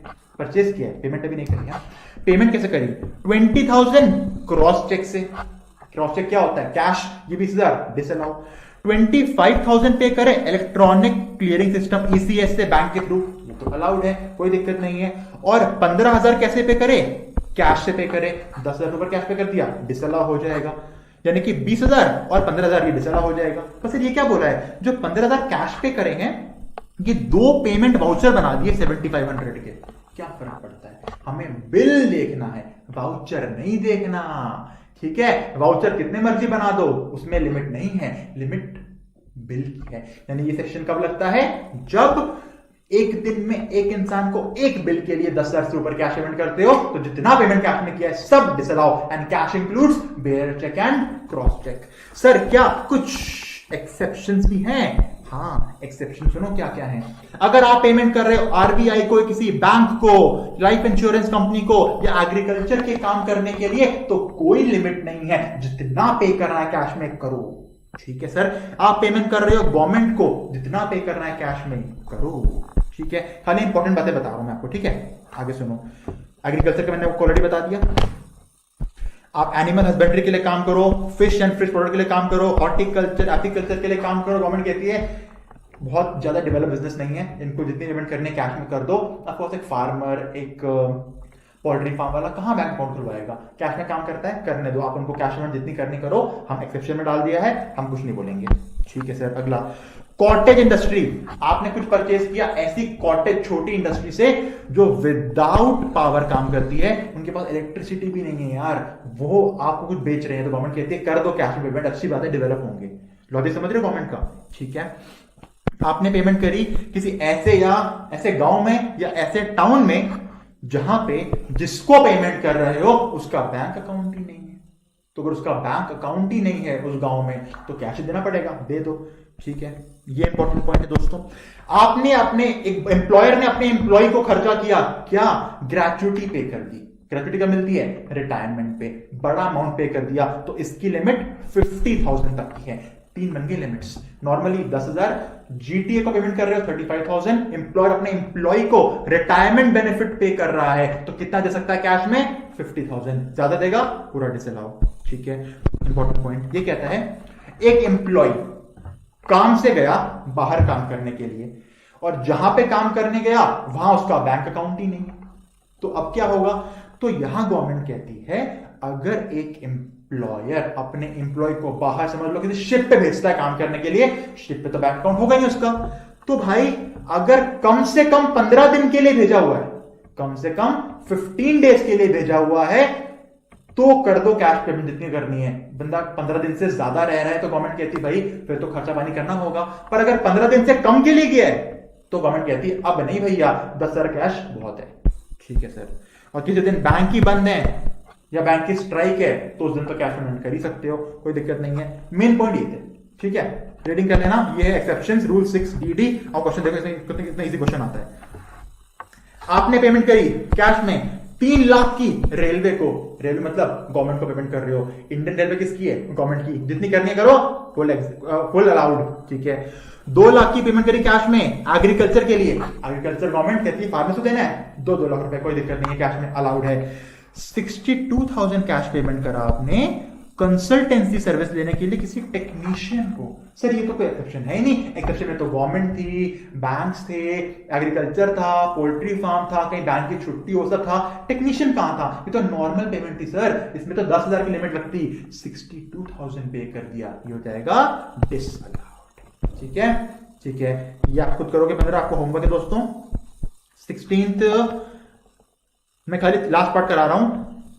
सैलरी पे करी 80,000 रुपीज की एक एम्प्लॉय को, एम्प्लॉय को सैलरी पे कर रहा है 80,000 रुपीज की कैश में, जो टेम्पोरेरी एक शिप पे गया 10 दिन के लिए काम करने के लिए। अभी शिप वाला पॉइंट पड़ा, शिप पे काम करने के लिए भेजा है तो क्या देखना है, क्या कम से कम 15 दिन के लिए गया है? अगर हां तो कर दो कैश पेमेंट। 15 दिन से कम के लिए गया है तो सेक्शन नहीं लगता। कितने दिन के लिए गया है? 10 दिन के लिए गया है। 15 से कम के लिए गया है, पूरा डिसअलाउड। क्लियर? ये था section 40A subsection 3 read with rule 6DD जो बताता है एक्सेप्शंस को। अगला सेक्शन 40A सबसेक्शन 7, बहुत इजी सेक्शन दोस्तों। ये कहता है एम्प्लॉयर को अपने एम्प्लॉय के लिए ग्रेच्युटी का फंड ओपन करना था, करो ना यार, कोई दिक्कत नहीं है। पर ये बताओ, वो जो ग्रेच्युटी का फंड है जहां आपका एम्प्लॉयर आपके लिए पैसे जमा कर रहा है, वो अप्रूव्ड है या अनअप्रूव्ड है? अगर अप्रूव्ड है, आपका बॉस पेमेंट कर रहा है आपके बिहाफ पे किसी अप्रूव्ड ग्रेच्युटी फंड में, खर्चा अलाउ रहेगा, बॉस के प्रॉफिट एंड लॉस अकाउंट में अलाउ रहेगा। बॉस ने प्रोविजन बना दिया बुक्स में, क्या बना दिया? प्रोविजन। पेमेंट अभी करी नहीं फंड में, अप्रूव फंड में पेमेंट करनी थी, पर अपनी बुक्स में प्रोविजन बना दिया कि कर दूंगा पेमेंट, तो खत्म हो गया प्रीवियस ईयर 31 मार्च को। गवर्नमेंट कहती है कोई दिक्कत नहीं है। गवर्नमेंट कहती है अगर 31 मार्च को तुम्हारा प्रीवियस ईयर कंप्लीट हो गया भाई, तो इस प्रीवियस ईयर की इनकम टैक्स की रिटर्न कब भरोगे? मैंने बोला या तो भरूंगा 31 जुलाई को या भरूंगा 30 सितंबर को, वो देखना पड़ेगा आईटीआर की डेट क्या है मेरी। तो गवर्नमेंट कहती है अगर आप अप्रूव्ड ग्रेच्युटी फंड के लिए प्रोविजन बना रहे हो, एम्प्लॉयर भाई साहब अपने पीएनएल के अंदर प्रोविजन डाल रहे हो, डाल दो, कोई दिक्कत नहीं है। पर ऐसे प्रोविजन की पेमेंट अपनी आईटीआर फाइल करने से पहले पहले कर देना। अगर कर दी तो ये प्रोविजन अलाउड है, वरना प्रोविजन डिसअलाउड है। ठीक है, और अगर वो फंड अप्रूव्ड ही नहीं है तो आप चाहे पेमेंट करो या प्रोविजन बनाओ, हमेशा डिसअलाउ एड बैक होगा ही होगा। ठीक है सर, और क्वेश्चन देखते हैं। प्रोविजन बनाया अप्रूव ग्रेच्युटी का 10 लाख रुपए का, अप्रूव्ड फंड में 10 लाख का प्रोविजन बनाया। सर ये नहीं बताया कि रिटर्न फाइलिंग से पहले पहले बॉस ने पेमेंट कर दिया नहीं कर दिया, तो नहीं सिर्फ प्रोविजन बना के छोड़ दिया हो, नहीं करी। आपका इंस्टीट्यूट क्या असम्पशन मानता है कि पेमेंट कर दी होगी तो अलाउ कर देंगे।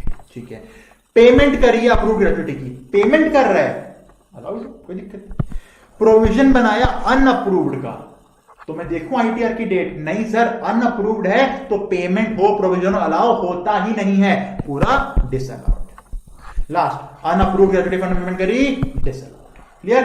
ये था 40A सबसेक्शन 7 था ये। अब चलते हैं आगे 40A सबसेक्शन 9 के ऊपर। ये बात करता है प्रोविडेंट फंड की। ये बहुत सिंपल है दोस्तों, देखो सर प्रोविडेंट फंड कितने तरीके हो सकते हैं, हमने पढ़ा सैलरी में। एक होता है statutory provident fund, short form में बोलते हैं एसपीएफ। एक होता है recognised provident fund, short form में बोलते हैं आरपीएफ, यानी एसपीएफ आरपीएफ। एक होता है पीपीएफ और लास्ट होता है यूआरपीएफ, अनरिकॉग्नाइज्ड फंड।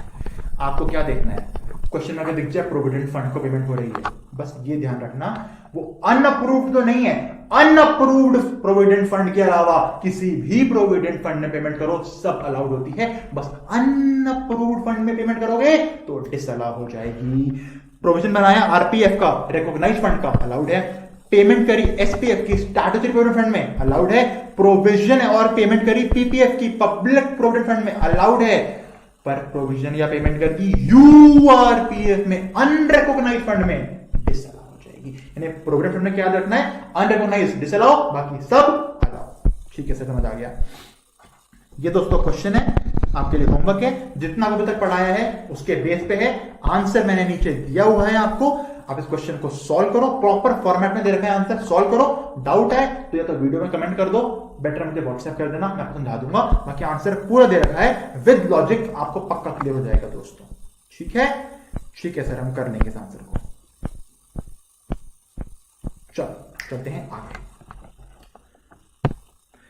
कितना याद कर लिया देखें एक बार, कितना मतलब पढ़ लिया, कितना रिवाइज हो गया हमारा साहब, आ जाओ। हमने दोस्तों सबसे पहले देखा सीरीज है सेक्शन की 28 से 44। हमने पहले देखा 37 जो कहता है जनरल डिडक्शन, 6 कंडीशन पूरी करोगे, रियल होना चाहिए, नोशनल नहीं, पर्सनल नहीं, कैपिटल नहीं, तो खर्चे अलाउ होते हैं। फिर गए 30 और 31 पे जो बात करता है लैंड और बिल्डिंग खर्चे और प्लांट एंड मशीनरी खर्चे। इसमें देखा कि रेवेन्यू खर्चा क्या होता है, कैपिटल खर्चा क्या होता है, डिफरेंस समझा। फिर हम गए सेक्शन 40 के ऊपर जो कहता है अगर कंडीशन पूरी नहीं हुई खर्चा डिसअलाउ हो जाएगा। उसमें 40A सब सेक्शन 2 देखा, हमारे दोनों रिलेटिव को पेमेंट कर रहे हो अलाउ हो सकती है, रिलेटिव को एक्सेस पेमेंट करोगे तो एक्सेस वाला पोर्शन डिसअलाउ होगा, पूरा नहीं एक्सेस वाला डिसअलाउ होगा। 40A सब सेक्शन 3 देखा, एक दिन में एक इंसान को एक बिल के लिए 10,000 से ऊपर कैश पेमेंट करते हो तो एंटायर पेमेंट डिसअलाउ होती है, सिर्फ एक्सेस नहीं पूरी डिसअलाउ होती है। ठीक है सर, देख लिया पॉइंट ये भी। फिर हम गए 40A सबसेक्शन 7 के ऊपर, ये कहता है ग्रेजुएटी फंड पेमेंट कर रहे हो, अप्रूव्ड है तो पेमेंट भी अलाउड है, प्रोविजन भी अलाउड है, पर प्रोविजन कब अलाउ होगा, अगर अपनी आईटीआर की डेट से पहले प्रोविजन जो बनाया था उसकी पेमेंट भी कर दी। अनअप्रूव्ड में तो कुछ भी करो डिसअलाउ होता है। फिर गए 40A सबसेक्शन 9 के ऊपर, ये बात करता है प्रोविडेंट फंड की। अनरिकॉग्नाइज प्रोविडेंट फंड में चाहे पेमेंट करो या प्रोविजन करो हमेशा डिसअलाउ। अनरिकॉग्नाइज फंड के अलावा किसी भी प्रोविडेंट फंड में पेमेंट करो या प्रोविजन, चाहे वो RPFO recognised fund, SPFO statutory fund, PPFO provident fund, सब अलाउड है। ठीक है, अब चलते हैं आगे, अगला सेक्शन। अब चलते हैं 40 छोटे ए के ऊपर। ये कहता है, एक सेक्शन में आपको दिखाता हूं, आ जाओ, यहीं पे है।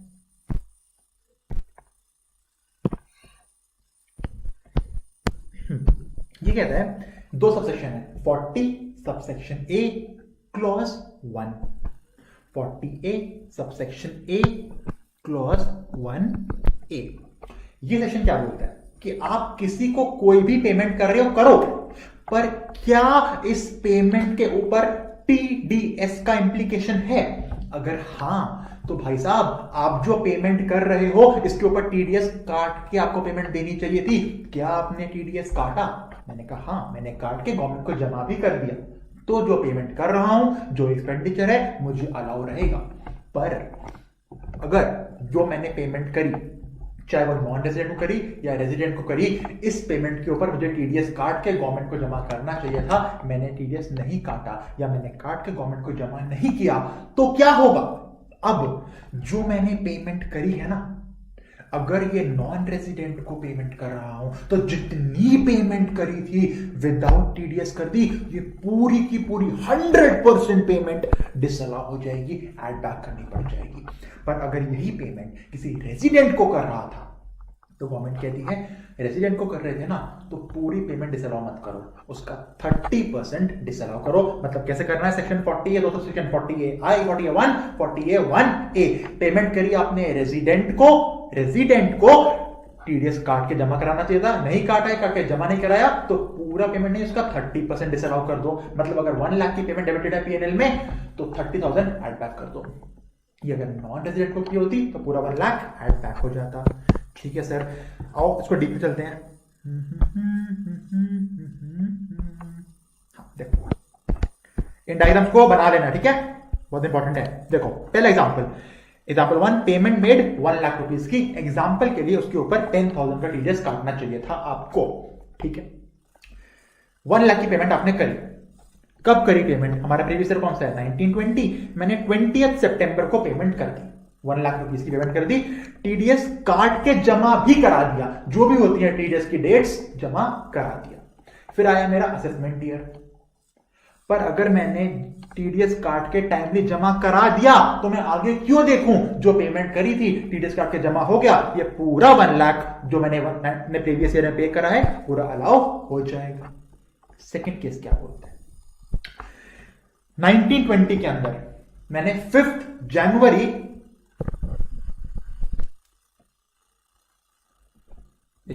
19 को, देखो इसमें क्या हुआ, मैंने 5 जनवरी 19 को पेमेंट करी।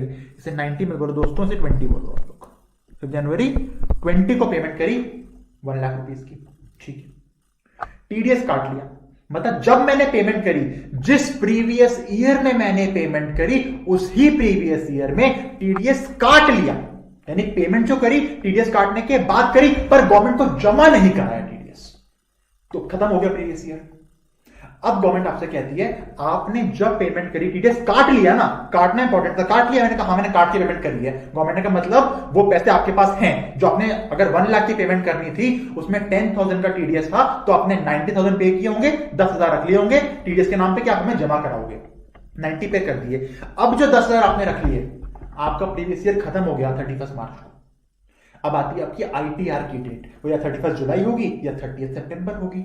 तो जो आपने काट के अपने पास रखा है ना, ये अपनी आईटीआर की डेट तक भी हमें जमा कर दोगे तो भी हम इस खर्चे को अलाउ रहने देंगे। मतलब कि जिस प्रीवियस ईयर में पेमेंट कर रहे हो, जिस पे आना चाहिए टीडीएस, उस प्रीवियस ईयर में काट लिया ना टीडीएस, जमा कब तक कर सकते हो, अपनी आईटीआर की डेट तक, ठीक है। मैं ये नहीं कह रहा टीडीएस के ऊपर इंटरेस्ट पेनल्टी नहीं लगेगी, वो लगेगी, पढ़ेंगे टीडीएस में। मैं तो पीजीबीपी में ये बताना चाह रहा हूं, ये पूरा खर्चा अलाउ कब रहेगा और डिसअलाउ कब होगा, ठीक है।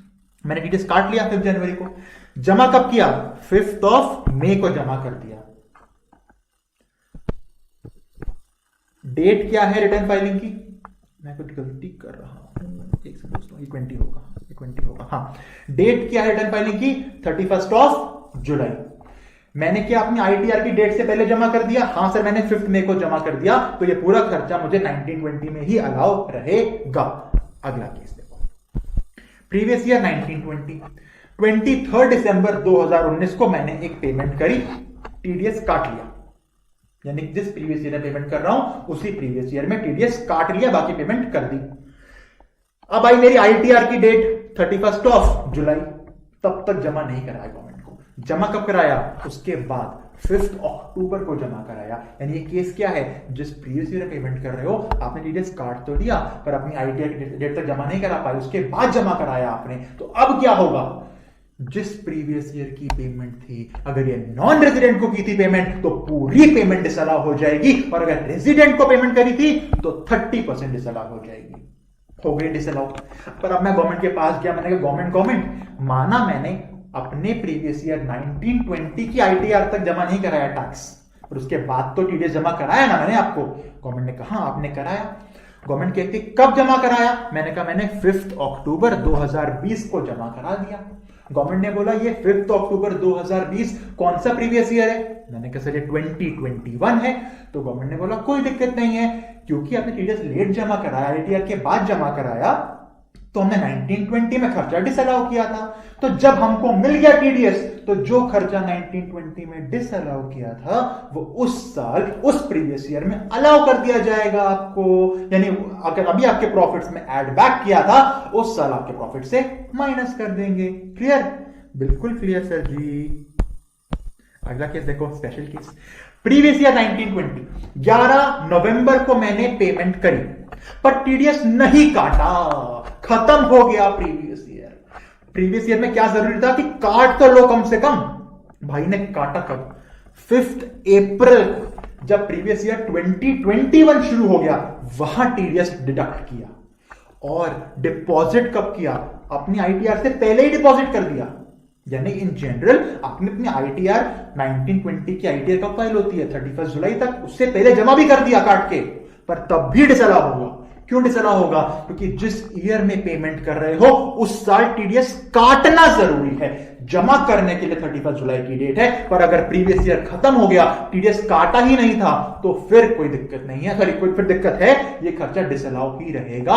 नॉन रेजिडेंट को पे कर रहे हो पूरा डिसअलाउ, रेजिडेंट को पे कर रहे हो 30% डिसअलाउ। क्लियर, ठीक है। इन सारे एग्जांपल्स को आप नोट करोगे। आओ चलते हैं क्वेश्चन के ऊपर। मिस्टर ए ने 1 लाख खर्चा किया है 1920 में, जिसपे टीडीएस आना चाहिए था। मिस्टर ए की ड्यू डेट क्या आईटीआर फाइलिंग की 31 जुलाई, यानी कि 31 जुलाई से पहले देखना पड़ेगा। आओ देखते हैं। 23 फरवरी को काट लिया, प्रीवियस ईयर के अंदर काट लिया, हाँ जी। जमा कब कराया 5 मार्च को ही जमा करा दिया, तो खर्चा क्या होगा, बिल्कुल अलाउ हो जाएगा, कोई दिक्कत नहीं है, जो अलाउ है अलाउ रहेगा। 18 मार्च को टीडीएस काटा, ठीक है। प्रीवियस ईयर में काट लिया, हाँ जी। कब जमा कराया 6 मई को जमा कराया, प्रीवियस ईयर में काट लिया, अपनी आईटीआर की डेट 31 जुलाई से पहले पहले जमा भी करा दिया, खर्चा अलाउ प्रीवियस ईयर में हो जाएगा। 15 मार्च को टीडीएस काट लिया, प्रीवियस ईयर में टीडीएस काट लिया, जमा कब कराया 31 जुलाई के बाद जमा कराया। तो अब क्या हुआ, प्रीवियस ईयर में खर्चा डिसअलाउ, नहीं बताया किसको पेमेंट कर रहे हो, तो माना जाएगा रेजिडेंट को पे कर रहे हो, तो 70% अलाउ रहेगा, मतलब कि 30% ऐड बैक कर देंगे। और ये 30% जो प्रीवियस ईयर 1920 में ऐड बैक किया है, कब अलाउ होगा सर, जब आपने जमा करा दिया टैक्स 10 अगस्त को जमा करा दिया, 10 अगस्त 20 कौन सा ईयर है, प्रीवियस ईयर 2021, उस साल अलाउ हो जाएगा। क्लियर। ये था सेक्शन 40A सबसेक्शन 1 और 40A सबसेक्शन 1A। आगे चलते हैं। ये पूरा हो गया। इसने एक बात और ध्यान रखनी है, स्पेशल पॉइंट क्या बोलता है सुनो। कहता है सर मैंने किसी को पेमेंट करी, टीडीएस नहीं काटा या काट के आपको जमा नहीं कराया, कोई भी केस हो, पर हुआ क्या ना सर, जब तक मेरी आईटीआर फाइल करने की डेट आई थी, इससे पहले जिसको मैं पेमेंट कर रहा हूं उसकी तो वो इनकम है। अगर मैं किसी से कुछ परचेज कर रहा हूं, यानी वो मुझे सेल कर रहा है, तो मेरा खर्चा है, वो उसकी इनकम है। दोबारा सुनो क्या बोल रहा हूं, मैंने किसी को पेमेंट करी, टीडीएस आना चाहिए था, मैं काटना भूल गया, काट के जमा नहीं कराया, कोई भी केस हो, पर वो ईमानदार आदमी था, उसने क्या किया, वो जो इनकम हुई मुझसे उसने वो इनकम अपने बुक्स ऑफ अकाउंट्स में दिखाई, उसके ऊपर टैक्स पे करके आईटीआर गवर्नमेंट को जमा कर दी। तो अगर वो ईमानदार इंसान है, उसने आईटीआर जमा कर दी गवर्नमेंट को, और जो मैंने खर्चा दिखाया था उसने उसको इनकम मान के दिखा दिया, तो गवर्नमेंट का पर्पस पूरा हो गया। गवर्नमेंट को जो था कि भाई अगर मैं किसी को पेमेंट कर रहा हूं, गवर्नमेंट को डर क्या था, सामने वाला बंदा हो सकता है पेमेंट रख ले, मुझे टैक्स ना पे करे, तो गवर्नमेंट कहती है टीडीएस काट के दो, पर गवर्नमेंट को टैक्स मिल गया ना उसकी तरफ से, तो गवर्नमेंट तब भी मुझे खर्चा अलाउ कर देगी। यानी कि अगर मैंने 1 लाख की पेमेंट करी, 10,000 टीडीएस काटना चाहिए था, नहीं काटा, डिसअलाउ होना चाहिए था मुझे, वो नॉन रेजिडेंट है तो पूरा, वो रेजिडेंट है तो 30%। पर अब क्या होगा, सामने वाले बंदे ने चाहे रेजिडेंट हो या नॉन रेजिडेंट हो, हमारी गवर्नमेंट को टैक्स पे कर दिया, आईटीआर फाइल कर दी उस इनकम को दिखा के, तो अब मैं बच जाऊंगा, अब मेरे कोई क्लॉज नहीं लगेगा, मेरा खर्चा मुझे अलाउ रहेगा। सर गवर्नमेंट को कैसे पता, तो मैं सामने वाले पार्टी के पास जाऊंगा, बोलूंगा भाई तेरा टीडीएस काटना भूल गया था, तूने इनकम दिखा दी, वो कहेगा हाँ मैंने दिखा दी, तो उसकी आईटीआर लूंगा, गवर्नमेंट को दिखा दूंगा भाई आपके पास टैक्स पहुंच गया है। यानी मेरा काम क्या होगा, ऐसे केस में टीडीएस काटना भूल गया हूं तो उससे प्रूफ लेके आना पड़ेगा कि उसने इसको इनकम मान के कर दिया है। एमसीक्यू बन सकता है। ठीक है, आगे ये भी क्लियर हो गया आपका। ये क्या होता है, वैसे पॉइंट फाइनल लेवल का है, बेसिक सुन लो। इक्वलाइजेशन लेवी, ये बेसिकली होती है अगर मुझे ऑनलाइन एड्स कराने हैं फेसबुक पे, यूट्यूब पे, उनका इंडिया में ऑफिस नहीं है, वो सबके फॉरेन में है, इंग्लैंड में, अमेरिका में ऑफिस है उनके, तो गवर्नमेंट कहती है यार आप पैसे दे रहे हो यूट्यूब को, फेसबुक को, ठीक है, पेमेंट कर रहे हो इंडिया के बाहर, इंडिया के बाहर पेमेंट कर रहे हो, मतलब वो लोग बाहर कमा रहे हैं, बाहर ही टैक्स दे रहे हैं अपनी गवर्नमेंट को, इंडिया गवर्नमेंट को नुकसान हो रहा है। इंडिया गवर्नमेंट क्या कह रही है, वो फेसबुक और वो यूट्यूब जिनको आप पेमेंट करके अपने ऐड करा रहे हो, देखा ना यूट्यूब पे ऐड आते हैं, हर वीडियो में ऐड आते हैं थोड़े बहुत, ऐड कहां पे देख रहे हो, ऐड इंडिया के लोग देख रहे हैं, ऐड पे क्लिक करके कुछ खरीद लिया, पैसे उन लोगों को मिल रहे हैं, और यूट्यूब को और फेसबुक क्या पैसे मिल रहे हैं, जो मैं उनसे ऐड कराने की पेमेंट कर रहा हूं लोगों को। गवर्नमेंट ने बोला यार आप फॉरेन पेमेंट कर रहे हो यूट्यूब और फेसबुक को, ऐड तो इंडिया में प्ले हो रहे हैं, हमें कोई पैसे क्यों नहीं मिल रहे। वो बंदे कहते हैं हम पैसे क्यों दें, यहाँ पे हम तो बाहर बैठे हुए हैं। अब गवर्नमेंट को यूट्यूब और फेसबुक कैसे रोक दे इंडिया में, पॉसिबल नहीं रोक पाना। तो गवर्नमेंट ने बोला अगर आप किसी फॉरेन बॉडी को पेमेंट कर रहे हो ऑनलाइन एड्स की, और कोई पेमेंट नहीं, परचेस की पेमेंट नहीं, फॉरेन बॉडी को ऑनलाइन एड्स की पेमेंट कर रहे हो, एग्जांपल के लिए फेसबुक एंड यूट्यूब को पेमेंट कर रहे हो, और वो पेमेंट एक साल में 1 लाख क्रॉस कर गई, तो आपको इक्वलाइजेशन लेवी काटना पड़ता है 6% का, समझ लो 6% का टीडीएस काटना पड़ता है। इसमें एक एग्जम्पशन लिमिट है 1 लाख तक की, मतलब अगर मैं ऐड कराता हूं यूट्यूब पे और मैंने 50,000 रुपीज का ऐड कराया, सेक्शन मेरे पे नहीं लगेगा। मैंने 1 लाख से ऊपर का ऐड कराया तो मुझे उनको पेमेंट करते हुए ये 6% का टैक्स टीडीएस मान लो, इसका नाम है इक्विलाइजेशन लेवी, काट के उनको पेमेंट करनी पड़ेगी। अगर मैंने नहीं काटा तो मैं ये पूरा खर्चा अपने बुक्स में नहीं दिखा सकता, दिखाया होगा पीएनएल में तो ऐड बैक करना पड़ जाएगा। इतना इंपॉर्टेंट फाइनेंस लेवल के लिए 40AIB। ठीक है, ये सब छोड़ दो दोस्तों, ये बिल्कुल काम सेक्शन नहीं है। रीडिंग कर लेना, आ गया तो ठीक है, वरना कोई दिक्कत नहीं है। रीडिंग कर लेना, ठीक है, इसकी रीडिंग कर लेना, एक बार एमसीक्यू बन सकता है, रीडिंग कर लेना, डाउट है मुझसे पूछ लेना आप। ठीक है सर, आगे चलते हैं। 40 सबसेक्शन बी। दोस्तों ये सेक्शन ना थोड़ा कॉम्प्लिकेटेड है, तो इसका मैं रिविजन के लिए क्या करूंगा, जो मेरी ओरिजिनल रिकॉर्डिंग है 40B की, मैं वो आपको दे दूंगा यूट्यूब पे, वहां से आप देख लेना। सेक्शन ना इंपॉर्टेंट है, और इंपॉर्टेंट से ना थोड़ा ये कॉम्प्लिकेटेड है, मैं चाहते हैं रिवीजन में ऊपर से जाए, तो इसकी वीडियो मैं आपको दे दूंगा, आप इसको देख लेना। ठीक है, यहां रोकते हैं हम लोग अपना फर्स्ट पार्ट रिवीजन का। क्या क्या करा, 37 देखा, उसके बाद 30 देखा, 31 देखा, फिर क्या करते हैं, रिवाइज कर लेते हैं सेक्शंस कितने कर लिए। अच्छा जल्दी रिवाइज कर लेते हैं, फिर आगे चलते हैं। हाँ जी सर, हमने 37 देखा जो जनरल डिडक्शन की बात करता है, 30 देखा जो बिल्डिंग की बात करता है, कौन से खर्चे अलाउ कौन से डिसअलाउ, 31 की बात करता है प्लांट एंड मशीनरी की बात करता है। ये इसमें क्या डिफरेंस था, रेवेन्यू क्या, कैपिटल एक्सपेंडिचर क्या। फिर हम गए 40A सबसेक्शन 2, हम दो हमारे दोनों रिलेटिव का एक्सेस पेमेंट करोगे, एक्सेस डिसअलाउ हो जाएगा। 40A सबसेक्शन 3, एक बंदे को एक दिन में एक बिल के लिए 10,000 से ऊपर कैश मत देना, वरना डिसअलाउ कर देंगे। Cash includes bearer cheque and cross check.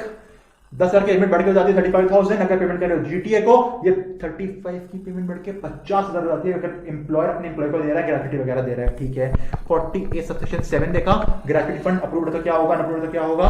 40A 9 देखा, बात करता है प्रोविडेंट फंड की, अनअप्रूव्ड पेमेंट कर रहे हो डिसअलाउ, अप्रूव को कर रहे हो, अप्रूव मतलब आरपीएफ एसपीएफ पीपीएफ कर रहे हो अलाउड। फिर हम गए 40 छोटे ए के ऊपर आई देखा 1 देखा, 40A 1A देखा जो बात करता है रेजिडेंट नॉन रेजिडेंट की बात करता है। फिर 40IB देखा, 40IB देखा, ये बात करता है इक्विलाइजेशन लेवी की। मैंने बोला 40B जो बात करता है interest and remuneration of a partnership, firm के पार्टनर की, इसी क्लास में आपको प्रोवाइड कर दूंगा। ये था हमारा सेक्शन नंबर 1 रिवीजन का। तो आपको दोस्तों क्या करना है, ये क्वेश्चन मैं आपको प्रोवाइड कर दूंगा, ये 27 नहीं है, हाँ ध्यान 27 नहीं है, ये आपको क्वेश्चन नंबर 20 तक सारे सॉल्व करने हैं। सब सॉल्यूशन दे रखे हैं यहाँ पे, प्रॉपर फॉर्मेट में दे रखे हैं, अपने हाथ से सॉल्व कर लो। रिवीजन का पर्पस तभी है क्वेश्चन अगर सॉल्व कर रहे हो तो। इसका लिंक मैं वीडियो में डाल दूंगा। ठीक है, अब मिलेंगे अगले पार्ट में और आगे बढ़ाएंगे पीजीपी के रिवीजन को। कैसा लगा रिवीजन आपको, आप मुझे कमेंट करके प्लीज बताना सब बच्चों। अच्छा लगा तो लाइक कर देना और वीडियो को सब शेयर कर देना अपने फ्रेंड्स के साथ। अच्छा लगा, बेनिफिशियल लगा तो, और चैनल को सब्सक्राइब कर देना। टाटा।